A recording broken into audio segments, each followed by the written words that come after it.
Dude, we're going live ski. It's always so exciting. We are live. It takes a moment every time. There it is. We are live, dude. We are live again. Again. For the 11th time.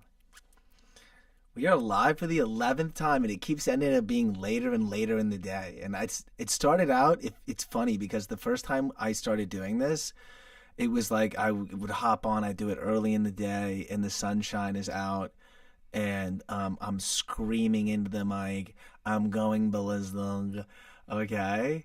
And the more I talk, the more relaxed I've become, and that's what's so interesting about this live stream and doing this every single day of the week is that I had a hypothesis that if I started live streaming 1 minute in, there we go, look at that, you just do that. You live it in chunks, by the way. We'll get into that. We'll get into chunks. Let's just start taking notes here on what we're going to talk about today. Because we're going to be organized, we're going to be professionals, we're going to deliver value. We're going to continue to shine a light, bring positivity. There she is. Everybody wave. She's here. She's the best. We remember her? How about give it up, by the way? Chunking.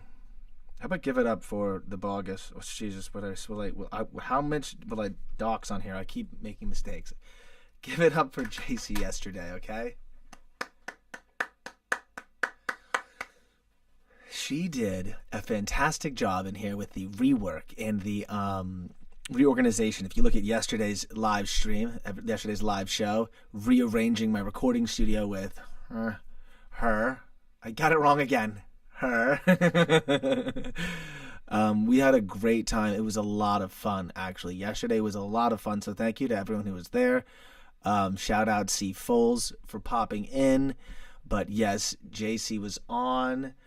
We introduced her to the world, and if you didn't see that, of course, later, watch that, check that out. Very fun, very exciting. That was more of like a relaxed hangout kind of style thing. We got a new file cabinet. We literally moved the printer over here. Now we can print. Should we do a test print? Let's see if I can even test print. Let's see if it's even connected, because you weren't even able to do this before. If I just go to my files on my phone, and I browse, and I find something that's more like a piece of pages. Here we go. A resume. Wait, the problem? What does this say? We'll do this one. We'll print this out. All right, we're going to print that out. The printer has been moved, so we're going to test print the new printer in the new print location. Okay. We're going to do this right now. What does this say? I have no idea what this is. This is some nonsense. Let's print it. Let's print it. I hope it works. Hope it works. Okay, while it's looking for printers, no air printers found. Oh, I'm off the Weave. Should I hop on the Weave just to do it? I'm off the Weave. The printer's there. Doesn't matter. I'm off the Wi-Fi so that the stream stays steady. All right? I don't have enough super internet to do that. But anyway, so yesterday was a lot of fun. If you saw all the way to the end, our boy C. Foles actually happened to, this is what's crazy about yesterday's stream. Our boy C. Foles, the kite surfer, the guy who flies through the skies, he's also a skater.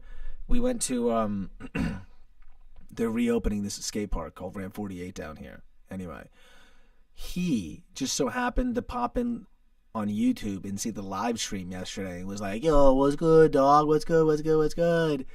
And I was like, yo, because we had already been talking about going to the skate park.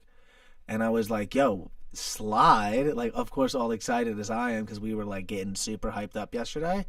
I was like, slide, let's pregame, and let's hit the skate park after, which we did. But you would not believe it. I'm literally signing off yesterday. I'm logging off. And JC is outside at the door. And she, like, I guess Corey comes right in time with a Wood Record shirt on.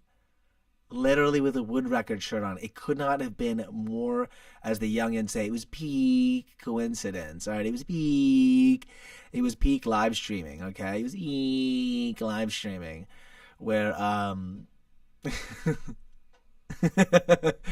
where he literally found off of YouTube the live stream, true friend, right? And commented on it. And then I said, yo, Slide, bring the goodies for the pregame. Shows up with, I want to say, 30. I am like literally moving the mouse to the stop streaming button. I'm moving it. And he pops in behind. And I was like, oh my God, forget it. Nuts hit the floor. And then we ended up hitting the soft opening of the Ramp 48 skate park, dude. The Ramp 48, if you know anything about the Ramp 48 skate park, legendary, goes back a while down here in South Florida. Local legend skate park. I used to go when I was a youngin', little jitter, to Ramp 48 in Pompano. It was literally inside of like a shopping mall. It was inside of a shopping mall, and there was like gates, like those like wire, sort of like wire gates, like the square, almost like the chicken wire kind of thing, hexagonal gates, you know. And it was inside of a shopping mall. So shout out Ramp 48 in its origins, how far it's come. It recently closed. It was at Calvary Chapel.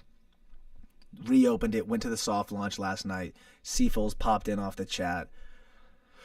So yesterday was pretty cuckoo, right? Yesterday was crazy. That was cool. I didn't expect that to happen. Honestly, to be honest, I just started doing these live streams, right? I've been doing an hour a day, as I always will say. Today we're in the 11th hour, by the way. Since we're in the 11th hour today, we've officially made it into the 8th percentile, 92nd percentile, however you say that. 92nd percentile. We're in the 8%. That's how you say it, right? It's for podcasts, but we're a live show, but the same applies, that we made it into the 11th show. So only 8% make it to the 11th show. 8% of new podcasts make it to the 11th show. So we officially are in the 8%. So celebrate that, whatever the heck sound I just made. Celebrate that. We made it to the 8th percentile. So here's the thing. I want to say this today. This is really important about the whole predicting of the future. This entire episode, that's kind of coming to me right now, to be honest. Because I've had a very busy day, and I was in the car. We were going to the grocery store just now, and I was like, oh yeah, I got to go live for an hour. I forgot. No, I did not. I totally have it, but I just didn't have anything. And I'm like, look, you know what? I want it to come to me. And the show is, it kind of comes to you. The show kind of comes to you. And this is what's so beautiful about this MattyTHINKS show, and why I think it's so interesting as we're into our 11th hour, because last Wednesday, I bombed. I did the first bomb episode. Last Wednesday. I think it was episode number 1, 2, 3, 4, 5, 6. Episode 6. And what I'm saying is, I released all of the attachment to the episodes. I had this huge attachment. So this is to start here. Let's start with just literally about predicting the future and what's going to happen in 2026. Here's the future. All right, 2026. The first thing is mindset, right? So you got to chill out. All right? And here's how I chilled out. Because the reason I bombed that last Wednesday, if you go watch the episode, I literally, for 30 minutes, I'm dying. It's episode 6, yeah. How AI destroyed our perception of talent. See, I remember. And the pressure, the attachment to be on point, to be entertaining for the entire hour, in turn makes you not, right? Because you're stressing yourself out. You're not being loose. You're not letting the episode come to you. Not letting the hour come to you. We're doing an hour a day, 5 days per week. All right, that's 240 hours this year. All right, we're in the 11th hour. We're doing 240 hours this year. Okay? So, if we're going to do 240 hours, well, first thing we need to do is fix our mind. So I learned this last week when I broke down on the dang thing and ran out of ideas and completely bombed the episode. I learned that attachment is a huge, and this has been an ongoing thing, attachment. It's been a ongoing, it goes in layers like an onion. It's like an onion. It has layers. Onions have layers. The attachment has layers. Your attachment to outcomes in your life it really, really, really, I mean, I've been detaching, I think, over the last 10 years, I guess, because I've been doing personal development for so long. And personal development starts with like a lot of attachment, actually. When you begin personal development, you have attachment to like 10 minutes in. You have attachment to like goals. You have attachment to outcomes. You have attachment to your hustle. You have attachment to your execution. You have attachment to your ideas. All right. So the beginning of personal development like starts with attachment. Oddly enough, you have to start where you don't want to be to get where you ultimately want to be. You know, life is a circle. It's a circle. It's a circle. It's not like a triangle which has a corner. It's a circle. So you start out by setting goals to do personal development. The personal development goal journey always eventually leads to like, you know, Buddhist methodologies, people like, of course, Alan Watts. Alan Watts has become like ubiquitous. You know, it's a little too much now with the Alan Watts. And there he is, back for the very 11th. We're here, dude. I told you. I was just saying, by the way, that we're doing 240 hours this year. So we're 11th, and 11th is the 92 percentile. We made it to the 92 percentile. Before I go on about Alan Watts and mindset and attachment and all that, which is where I was, celebrate the small things. You don't need to have like literally material gains in the way that, you know, society would view successful to have successes. Like my boy JPC saying right here, dude, 11th. We made it to the 11th. We're officially in the 92 percentile of shows. All right? So that's a success on some level. And so if you start, it actually gets to our later thing of chunking. If you start by like celebrating the small things, I know these things might sound cliche and hackneyed and all that and trite and platitudinous, but if you celebrate the small things, right, and you actually treat them as successes because they are. I mean, think about the fact that literally most people don't make it to the fourth episode. You're in the group of individuals that made it to the 11th. So you have already had a success on some scale. The crazy thing about little successes is, of course, we must recognize them, but we can't treat them as like anything but a new stepping stone to view a higher point. That's kind of the only thing you can really treat it as of course, celebrate and do your own form of sort of positive reinforcement that you must do to keep yourself going, as I've already done during the show. I mean, we had a great time. We kind of partying yesterday, went skating yesterday, you know, not exactly on par of what last week's schedule was, which is complete, like, you know, keeping a very strict schedule. I was waking up very early. I was waking up, you know, 7:30. I did a show at 8 a.m. So, of course, I myself have been celebrating the successes of making it this far. I mean, you have to. Literally doing 10 hours just for the sake of doing it, and there's not like someone paying you to do it. You're doing it because it's just something that you feel like, I don't even know why, to be honest. I just woke up and was like, it's time. That's the weird thing, is I've wanted to do this forever, but I wasn't old enough, as in I didn't have enough wisdom yet, I think, in my opinion. Or when I say wisdom, it just means going through shit. I didn't go through enough shit yet to feel like I had anything to say, and I'd be kind of doing a disservice to anyone wasting their time saying I had anything to say. But then one day I was just like, this is it. This is the time. Because I've been doing this record label since 2017, and we've put out a lot of music. We've done a lot of commercials. We've made a lot of successes in those categories. But there seems to be no stickiness, right? And so the reason we started this, outside of the fact that I've always wanted to do it, and I just felt like I woke up again, was like, today's the day to do it. That was December 31st, 2025. Is that I think it will be an ability to create stickiness, which is like the only way to get your message out to somebody and to have them understand your perspective, so then you guys can have some sort of shared perspective, or you can understand their perspective, is to kind of just go straight. This is the frustration I was having. Again, I've mentioned this. Living your life in these bite-sized pieces, especially today, is very difficult to create a through line, to create a stickiness, to create an ability for people to hang on and then fundamentally understand what you're saying if you're doing it in bite-sized pieces, especially if those bite-sized pieces are edited. So if you're editing into a 3-minute music video, well then how much of your point and your sort of understanding and worldview can you get to others if you're doing it in edited down pieces, particularly at the same time, which gets into what I'm talking about with this predicting the future part of today's episode, is that at the same time, the big bad AI, you're already edited down, right? You're edited down. You got bite-sized pieces. And then on top of that, the AI can create more content than you.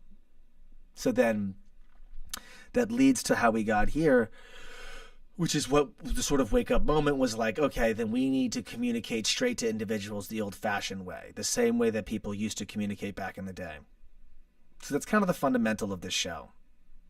And that's kind of why we're doing it. So it doesn't matter, again, back as we keep talking about the similar things, back to why I can celebrate doing 11 episodes. And I don't have to have something that I have to show my fucking parents, you know what I mean? Where they go, well, how much are they paying you? The common boomer question. Nothing against any generation. Again, I've had a lot of episodes in the first week. A lot of that was me kind of venting and getting a lot of energy out. Which is why it's so beautiful to do so many of these shows, to make it to the 11th hour, to then go, oh, I'm getting a better understanding of myself. A lot of that stuff I screamed in the first 10 episodes, if not really more, the first 7 episodes, 7 or 8 episodes, really. I just had to get out of the way. That way I could really say what I want to say with a calm voice. Honestly, doing this show has improved my relationship. Yesterday was really fun. Yesterday's episode was very fun, and you can see some of the characteristics of our relationship and how we kind of like have gotten to a point that's kind of has a more of a rapport, more of a friendly rapport, which I think is important because you got to hang out with somebody. And today it's very tough to make friends. And that's also why I'm doing this. I mean, it was cool that my buddy Corey came through. He's a lifetime buddy from way back in the day. He actually's in episode 9 without even knowing, because I reviewed the old films that he's in one of them. So yeah, to get your message across, to connect with people the old-fashioned way, all right? And this has actually made a positive impact on my personal life.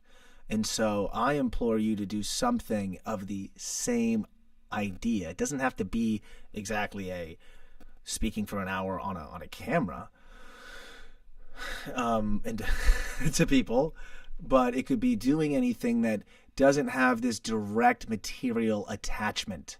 Okay, so back to the attachment where we started earlier, which is that I have been slowly detaching myself from the outcome. And even so, during this show, I've made progress, as I stated last Wednesday. Too attached, broke me down, bombed the episode. Today, I almost treated like, forget it. I'm in a flow state. I live in every single moment, and when I get there, I will know what to do when I get at the moment. Now, this is part of the detachment. This is very important. It's something that I can't... A lot of the things that I will talk about, by the way, I'm not sure if you need to have like academic sort of like pinpoint stuff, which I also do, look up a lot of things to then say, hey, what is my life experience? How does it line up with sort of like an academic sort of approach? And so, but my approach isn't going to be that. I mean, it is, but what I'm saying is not that. I'm not, some academic saying I've gone to school for these things. Of course, I have a college degree, but it's in finance. All right, but a lot of what I've learned has nothing to do with finance or what I learned in college. And a lot of the stuff that I experience and then share is end up ratified by what you would then read anyway. So you can't be so damn attached. All right, when you start detaching, all right, and you start living in the moment, the product of what you provide goes up. All right, so if you want to do woodworking, say you're like Nick Offerman, I think it's his name, and you want to do woodworking, well, if you're attached to the outcome of what you're creating, you're unable to create what you want to create in the sort of freest of states, the freest of minds. I know this from creating music, all right? When you create music, if you have a expectation, let's replace the word attachment with expectation for now, an expectation of what you want to create, then that expectation guides the decisions you make in the present. It also filters how you hear the song. So you're creating it, right? You're creating something from scratch. You come up with an interesting little melody on the piano. You want to add like,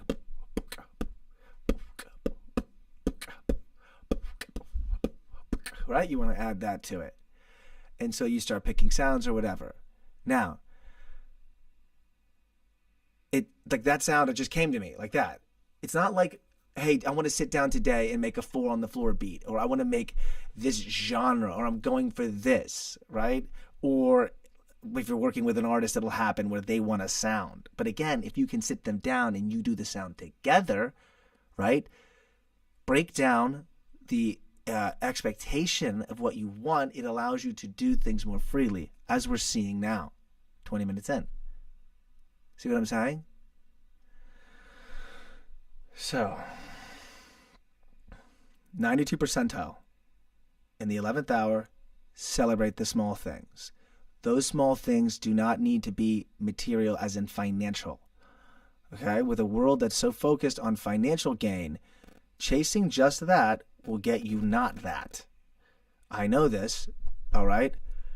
Because I'm here after 2017, right? After doing this almost, 10 years, the record label, and seeing what works and what doesn't. Well, when you're chasing sort of fortunes and you're chasing these high flyers, right? And this, you confuse, right, what actually makes you successful at what you're doing, and then it makes you not enjoy it, burn out, etc., because you're missing the mark as to why you're doing it. See what I'm saying? Okay? And so in today, when everyone's so focused on financial outcomes, your strong suit will be your focus, not on solely that. Because if you focus solely on that, you will burn out like I did in episode 6.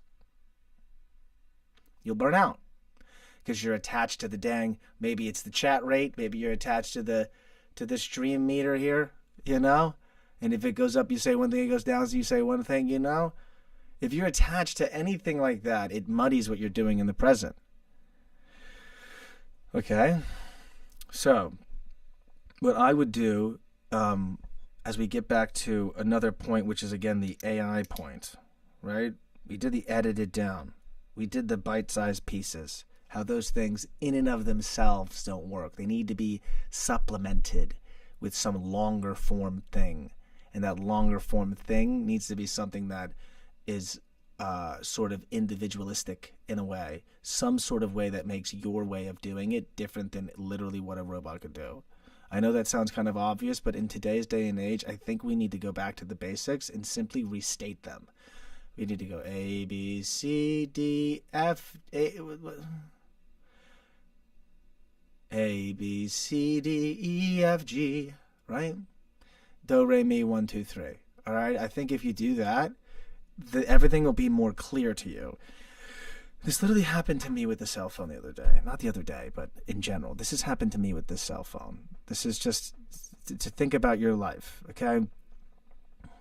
The crazy thing that Apple did is they almost like confused us as to what we want out of something, right? So what is the function of it, and what do I want it to do? And like a magician, like a great illusionist, they showed you in such a, beautiful way, right? In a sort of aesthetically pleasing way, right? With mellifluous sounds. As Carmine in The Sopranos would say, he gave me this mellifluous box, right? They combined functionality that you didn't even want in a cell phone. And so now our phone is like everything. This has become a kind of an issue with me working with trying to do things with other companies. You need to use your cell phone for everything. Like 2-factor authentication, everything. And when I started getting into shooting a lot of content, I realized how annoying it was to be having both a cell phone and a camera be the same thing. I was like, it doesn't even make any sense that we have a cell phone and a camera as the same thing. Right? It does after the fact when you're like, well, I could do all of these things. But if you're like, wait, if you make content, it's a lot easier to have the ability to talk to somebody detached from what you're shooting with for a bunch of reasons. Okay. One of them being the fact that if anyone calls you, it stops filming. I mean, which you can put in airplane mode, blah, blah, blah, blah, but then now your communication device is down. See what I'm saying about redundancies? And so with the sort of invasion of AI, we have to get back to these ones and twos. We have to get back to these ABCs. All right? And we have to start considering, I know I still have an iPhone. I'm trying to get down to a burner, like a flip to a dumb phone. I'm going to try it out, by the way. So when I get the flip, when I go full burner, you guys will know. I will tell you. I already doxed myself last night. If you were watching, haha, you saw. Foolish am I. So that won't be valid for too long. But I'm going to go dumb phone, flip phone, burner, in a way to like, not even like, you could still have your iPhone to use, like, of course you need Instagram, right? So in Instagram, you can't really use a desktop. So there's like a functionality to these things, obviously. I'm not saying to like completely ditch everything. I'm saying to like rethink the way you use stuff. Because another part of today's connected age is like limiting your access. Limiting your access is like a huge how to win in 2026. Okay? So one, obviously detachment is going to be in your life, but in 2026 will even be more than anything, because you're going to detach yourself from all the bullshit. You're going to detach yourself from the fact that, is a follow worth anything on Instagram? Not really anymore. Likes aren't worth anything. Comments aren't worth anything. The only thing that matters now is if you share it with that little paper plane. It's the little paper plane with the numbers next to it. That's how many times they shared it. Like, I think privately, or if anything to stories. So shares, basically private shares, now matter. The weird thing about the internet is that people kind of reverted to where this is what's so cool, actually. This is what's so amazing about going into 2026. And it's this reversion. All right? It's this reversion where the last 10 years of data is misrepresented, because people misrepresented themselves online. One of them is over-engagement. Okay? One of the things that's going away is over-engagement. This is something I noticed that was weird, because my age is like the perfect age of person that came onto social media. I mean, I got a Facebook when I was like 14 or something. I was like in 8th grade when I got a Facebook. So it's like an interesting time to be going in through your teen adolescence and all that, like going through high school with this social media thing being brand new. And one of the things I noticed about social media when it first was adopted by us humans, okay? Like everything, like posting everything you think of, liking everything, commenting on everyone's wall, poking people, like you would excessively engage. Everything that someone posted, you read. Everything that I posted on Facebook and you posted on Facebook in the early days of what was Facebook, back when it was really super like friend oriented and not so like commercialized. It wasn't so like commerce based and ad based and all that, brand based and all that, when it was like really like a friend, almost like a great competitor in MySpace, like how it really started. Like, everyone saw everything, everyone engaged with everything, they commented, they liked, they were just sort of like a more, let's call it extrovert, a more gregarious, a more social version of themselves at the very beginning. And that has slowly tapered off until literally now in 2026. I mean, you could have hundreds of people look at your post and not like it or engage with it, and they might share it, and they might also stop and look at it for a while. As we know, that's a huge parameter, which is watch time. That's the biggest thing on YouTube and on, you know, on social, which is like you could pause and look at it and then not engage with it, and then you get it the next day. So what this means is that the traditional, again, is why I get back to detachment, taking notes, hopefully I am, is if you detach from those parameters, those social parameters, which again is follower count, likes, comments, which now don't, again, algorithmically mean anything, because Instagram per se knows that a lot of people can firebomb, you know, their comment section, and then it's just a bunch of nonsense comments, so it's not rewarded the same way that a private share is. So the engagement today is done in private, the same way it always has been, which is, again, the reversion. This is why I mentioned the reversion. So this first thing of the reversion is the lack of the over-engagement. Back to the way the spectator, which is the way things always have been. Most people, right, even everybody watches things most of the time. Everybody. You're not always going out Most of the time you're going in. Most of the time you're looking at things. You're watching a football game. You're reading a book. You're watching a TV show. You're talking to someone in a conversation and they're talking more than you because you don't feel like talking today. You're eating. Literally. Most of the time stuff is going in you and then going out of you. Okay? If you eat the right stuff, you can regulate how often it comes out of you. Point for another episode. To that, a Diet Coke, by the way. Probably not the best. But, if it's Wednesday and I'm doing the right thing and we're not going to the skate park after, well, I got a Diet Coke. So the over-engagement goes down. We're back to the people who do the most thing, which is just watching. What's up, Joe? Sound Vibes Live. Thanks for checking in, dog. Hope you liked today's episode. I think you're going to like it a lot, Joe. We're going back to the I'll watch. I won't say anything publicly, but I'll say something privately to someone I know. Which is the way things always have been. This is one of the interesting things about why the internet misskews, it misperceives, it misrepresents how much opinion there is. Because most people would say stuff in private. So all of the opinions that you see now are just public. And the good news is, to be honest, they're going down. People are literally publicly engaging significantly less with everything. All right?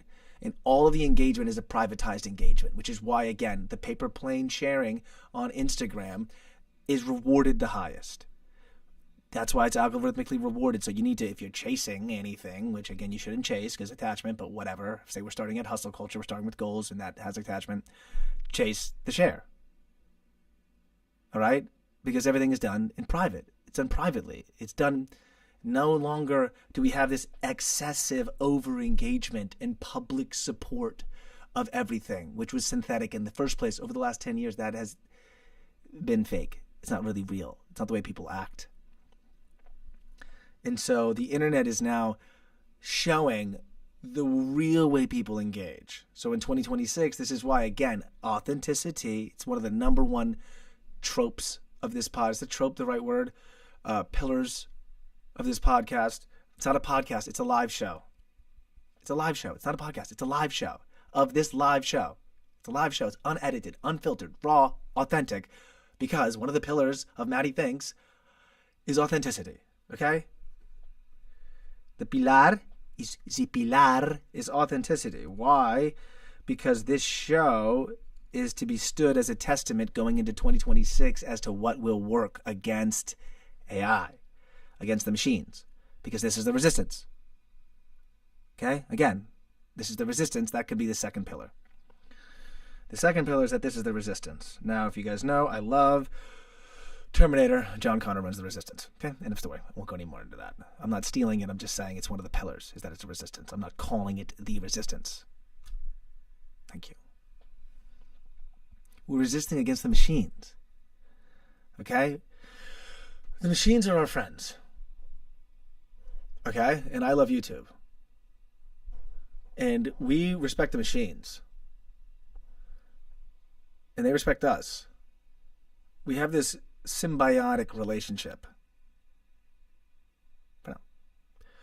But going into 2026, that's threatened by a lot of things. One is people using the machines in ways that you and I wouldn't use the machines. Right? You can let your mind however you want to use. I mean, like, people are doing things with the machines. I mean, talk about cyber attacks, taking your stuff. Simple as that. How about weird things? Looking at things we shouldn't be looking at. Filming things and sharing things we shouldn't be sharing. Right? People doing things with machines we don't like. The problem is not the machines. It's the people who use the machines wrong. But for lack of a better statement, the pilar number dos is the resistance against the machines.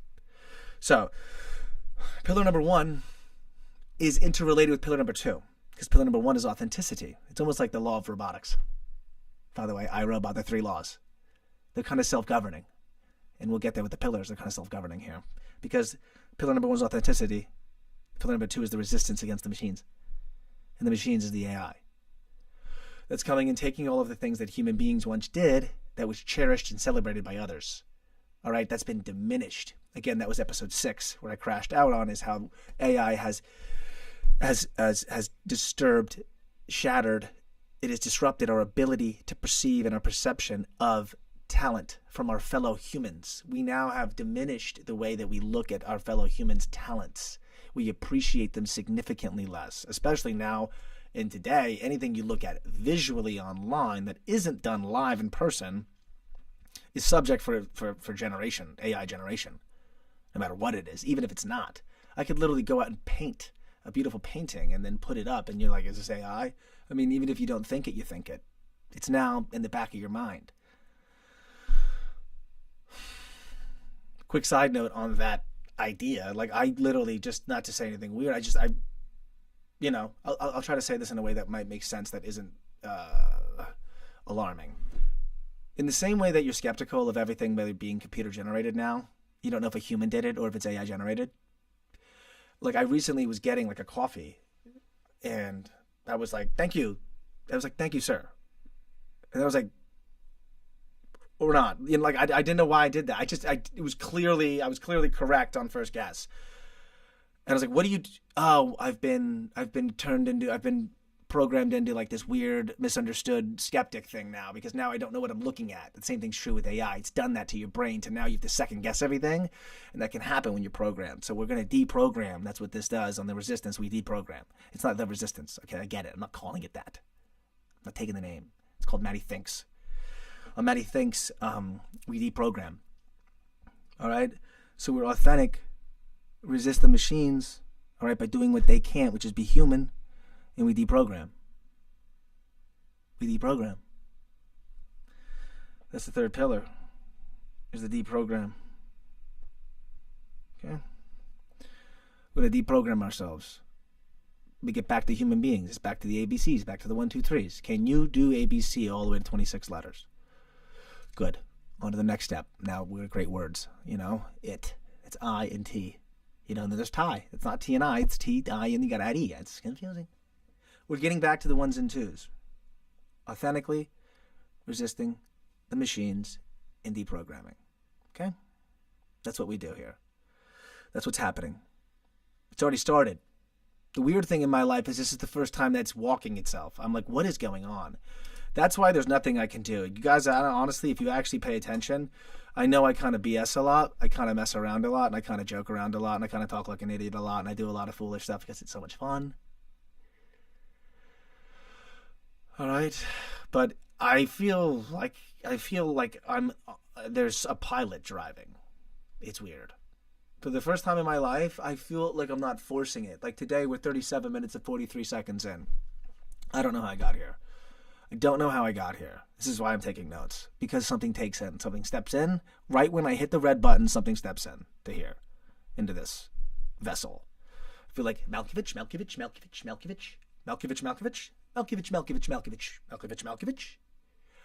I feel like I'm being John Malkovich. Like something steps into the vessel, okay, and then guides the vessel and then hops the fuck out. It's like Paul Atreides' dad. You know what I mean? He drives the ornithopter. He like is a good ornithopter pilot. What's Paul Atreides' dad's name? What is his name? He's like the best character in Dune. I've never seen the movie. The book is so good. I read the book. Oh my gosh, it's the first book I read in a long time that was like a real commitment, and wow. Anyway, something steps into here when I do these things. So when I hit the red button, something steps in. It's like Stanley Kubrick with the camera. You know? Something steps in. You know those guys that could always just play. Beethoven. He's a famous composer. He goes to the piano. He can just play. So when it came to math and stuff like this, I could always just play. Good Will Hunting. So oddly enough, if you follow this future predicting, mind-breaking algorithm that we're laying out here, you can feel the same way. And I want you to feel the same way. I want you to feel the same way. Okay? And one of the most important things is turning down the noise. I'll write it down as number 4. I don't know if it's a 4th pillar or not. We'll have to figure out after the episode. Is turning down the noise, dude. Here's what I want to tell you. That noise is not even what you think. It's like It's again back to the beginning. It's the layers. It's an oniony layer of the noise. The noise is layers. The noise is different for you than the noise is different for me. I can only tell you what the noise was for me, okay? And then you could follow along, and then you could possibly apply some of the similar things to your life if they apply, or you could see, hey, there's a parallel there. Now, for me, the largest noise, and again, it gets back to that Les Brown thing. Remember I told you I did a lot of personal development. Les Brown is you got to cut the losers out of your life. You need to cut the losers out of your life. It's such a good, go watch him. It's like 50,000 people. That's the noise for me. The start for me was personal. It was like relationships. All right. The good news is I was left by every person I've ever dated has left me. Thank God I was left enough times. All right. Until I finally found someone who supported me, which brought and helped me because I needed that. See, me personally, this is where it gets where everyone's different. Let me tell you a little bit about myself so you can understand where I'm coming from. I am not enough motivation to do something. I have a lot of motivation, but it's not like on its own enough. I kind of need thing, but in this case, someone else to be like my motivating factor. So for some people, themselves is enough motivation, and that's great. I know many people like that. I've worked with people like that. They're very self-motivated and just on their own. They love hitting the bing. They love hitting the bell when they get the app. They get the appointment, the application. JC, there you go, Joe. He knows. They love hitting the bell. You know, they love ringing the bell. You ring a bell when the sale comes in. They just love ringing the bell.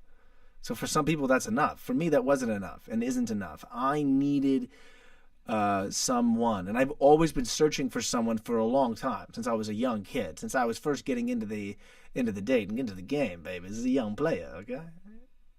When I first got into the game as a young kid, I was looking for like true love. Even then, my life has been like a Nicholas Sparks book, but with most of the sad chapters, you know. But I've always tried to like be in I was always in relationships and stuff, so I always was trying to like find my true love and like build a family and all that.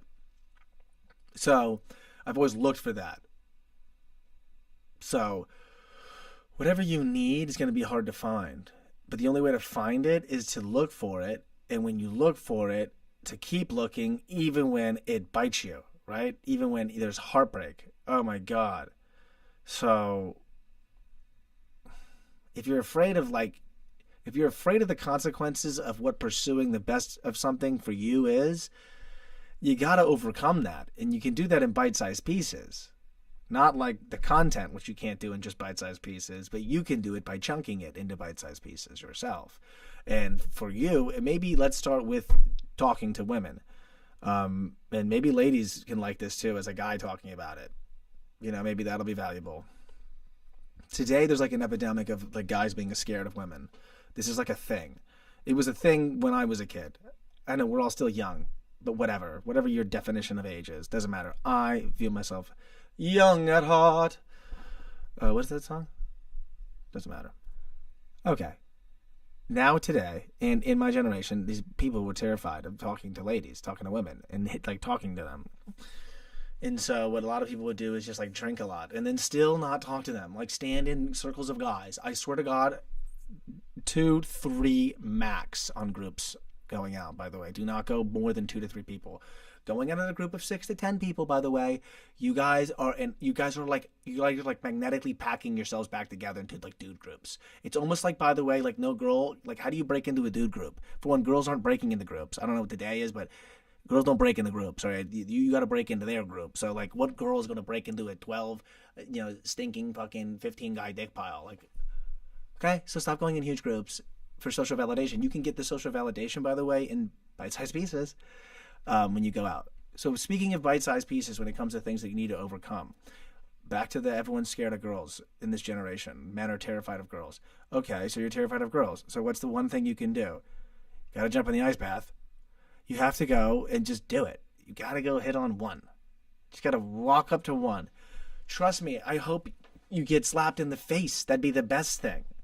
Okay, you just have to do it. I've been rejected 100 times. And all the guys that I know, I'm telling you now, See, Joe, see if you're as jacked as Joe. That's actually not a bad idea. Go to the gym and get jacked. Look good from the distance and let your guns do the talking, and then you go like that. So if you're Joe, you can do that. What I'm saying is the guys that didn't break through that and told themselves, oh, in the future I'll do it, another huge concept. This is just like a life concept. Those guys, though, they still don't hit on girls. They never gained the confidence. It doesn't ever come. This is the huge, okay, speaking about chunking down the little things, bloody, bloody, bloody, bloody, bloody, bloody, bloody. All right? It will never happen in the future. Let's write that down. It will never happen in the future. It never will. The day will never come. Why? Because your action in the present will not change. It sucks. It sucks. My whole life, I just kept being like, yep, when I'm 30, when I'm 25, when I'm fucking, excuse my language, when I'm 24, when I'm whatever, I'll have $1 million. I'll have it. How many people has ever said that to yourselves?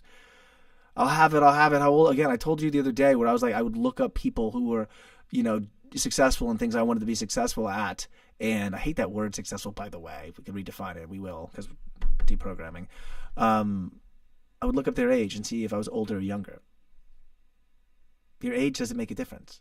This is like, Ben, back to the age thing is ridiculous. The over-focus on age in this generation. The two things, the excessive attachment to money and the over-emphasis on age.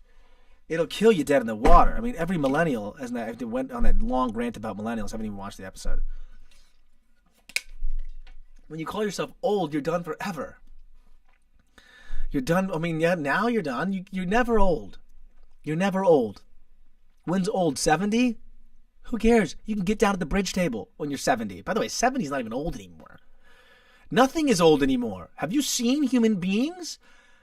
People live forever now. This whole idea, in good shape too. There's people in good shape later in life. It's not even a thing.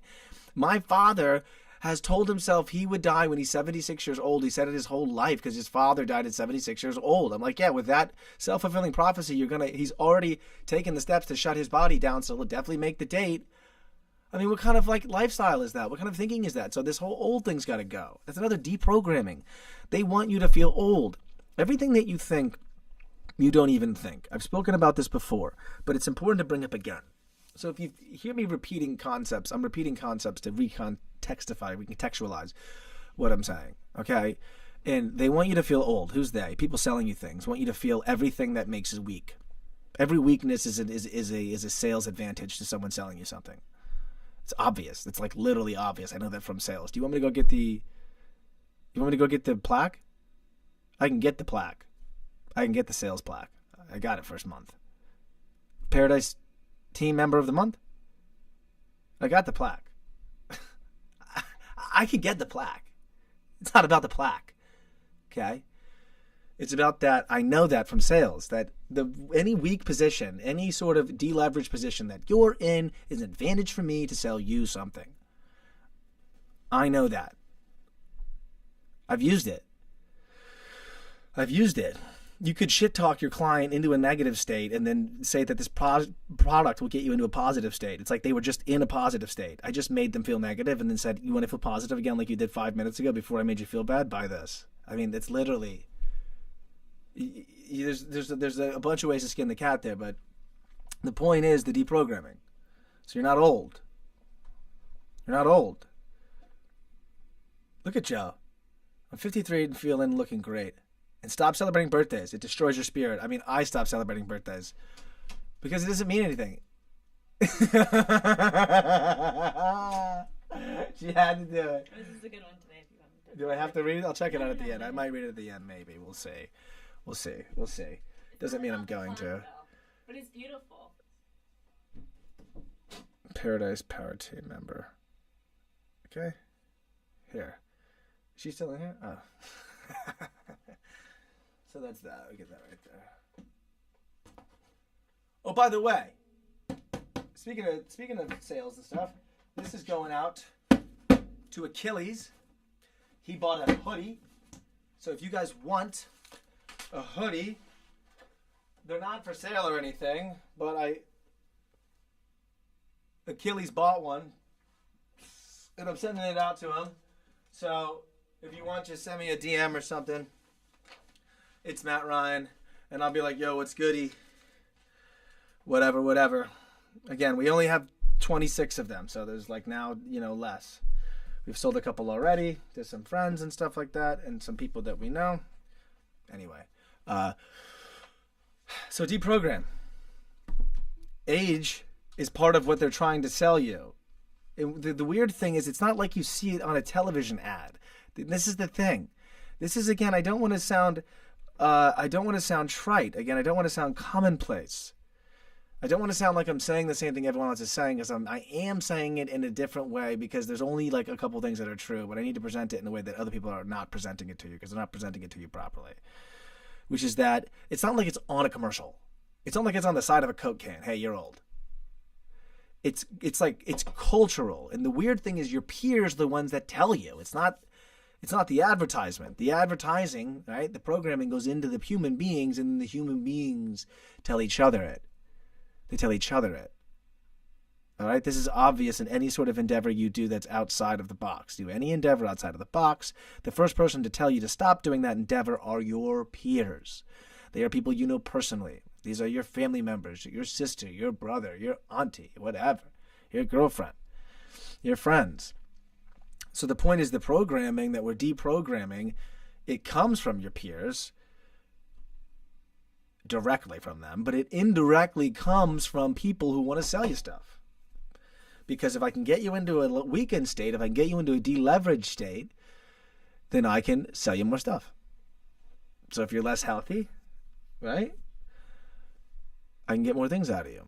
If you eat unhealthy, I can sell you weight loss products. I can sell you the healthcare, more healthcare, right? Go to the hospital more often. You have to go to the doctor's office more often. You have to get more whatever, Sudafed, get things I eat, whatever you purchase to make yourself feel better if you feel down, right? If you're sick, you buy more. If you're unhappy, you buy more. If you're broken up with, this is why they don't want us together. They don't want us in families. This is why they don't want men committing to women, right? So they don't want them to do that. They don't want them to build a family. And again, there's nothing wrong with you choosing to do whatever you want to do with your life. It has nothing to do with that. It has to do with there is an active campaign, cultural campaign to dissuade you from doing so as a man. I can only speak to you as a man and what is done to me. We as men are actively dissuaded from starting families at young ages. All right? Actively dissuaded.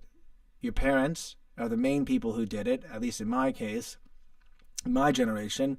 Having kids at a young age was vilified and demonized. In no way is having a child at a young age a bad idea. I actually think it's a good idea. Hot topic, hot take.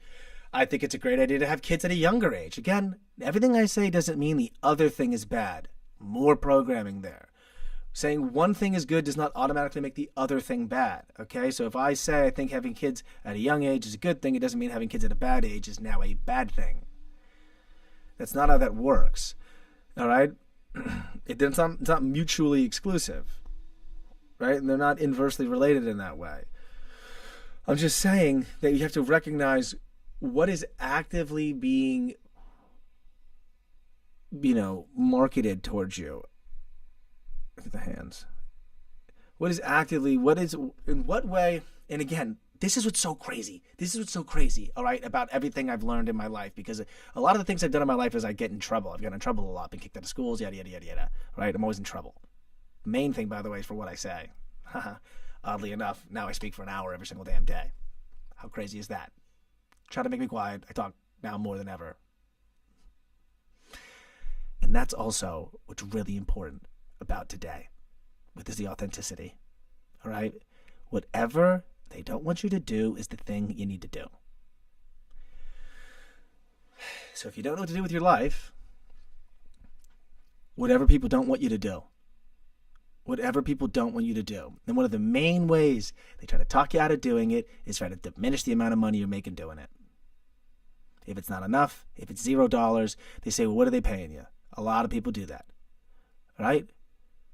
Parents do that because that's the only way to dissuade you from what you're doing. Because for some reason, whenever you do what you're supposed to do, you are dissuaded from doing it by those around you. I don't know why. It could be people you don't even know. Like you could be going to the store to purchase something, a poster, to put a sign up to start a business. And someone's like, I don't know, I wouldn't do that. My friend said it's a bad time now. Rates. Like it's just, people will dissuade people they don't know from doing something that's positive or opportunistic. So that's how you know that's what you're supposed to do. So the odd thing about my life is because I've been in trouble so much, because I've always been demonized for everything I've done, and I've always said like, yeah, fuck it, I'll do it anyway. I don't know why. I just always have. It's actually led me to things that ended up working out, even though there wasn't like a avenue, like a built-in avenue to do it. Which is also, I think, what's so important today, because those avenues are being destabilized. We are at the bottom, the base of a revolution, all right? Right now. Right now. Right now. Right now. Right now. Right now. Right now. I'm not even joking. We're at the bottom of we're at the beginning of a revolution. Because here's why. Everything I've been saying. This is why this is so important. Oh my God. I'm getting inspired. I'm getting so inspired. I'm just like, I just want to like do tomorrow's hour right now as well. Because everything that's legacy established of power or of whatever is being destabilized. It's becoming more irrelevant. Its influence is diminishing because those things, for one, stop paying money. Follow the money. They stop paying us. What's the first thing that stopped paying? College degrees aren't converting into income the way they used to. It was a guarantee before. Now it's a question. Now it's a maybe. So as those establishments are losing their influence, thus becoming more irrelevant, there's only so many people clinging on, attaching to the value of those organizations that aren't actually giving any value. So that's why we're at the beginning of a revolution right now. Because those same organizations, those same establishments of all kinds that are now not paying you what they used to pay, right? Where the fuck's the money? And acting, forget about it. The money's gone because everything's social media now. Even the commercial checks are cut in half, right? So the money's gone. So people are mad. At the same time, they want to replace you. They want to automate you. All right. So there's an incredible wealth divide occurring, right? While people sit on inflating assets. There's a diminishing value from establishments, right? And what they return on labor to its people. All right? And they'll simultaneously an uprising in machines to then replace everything you do. So, that leads us to the 2026. The base of the beginning of the revolution of the human beings who will not stand for the never-ending, diminishing returns of your labor. The value that you put in, you do not get back. Okay? And so we will then do what the robots, what the machines, what the AI, what the computers can't do. We just be human beings. And be authentic. To resist, to deprogram, turn down the noise, come together. All right? That's how we will make it through. And we'll find the answers together, not on our own. Searching endlessly into a void that's now getting replaced by computers now doing the search. They replaced search with AI search. Now you don't even get to search anymore. Don't even get to look up your own links anymore. I'll look up the links for you. No, don't read the book. I'll give you the Cliff Notes. Okay?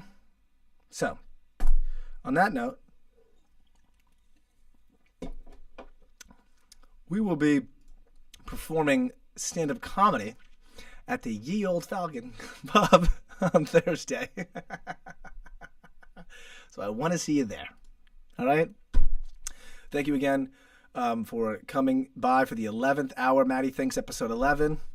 We will be back tomorrow with another hour. I don't know what I'm going to do because we got the comedy show that night, and that's all I've been thinking about is the 8 minutes for that damn comedy show. So I'm excited. I cannot wait. If you guys want to come see a bombing, come check out the bombing. Have a good one, guys.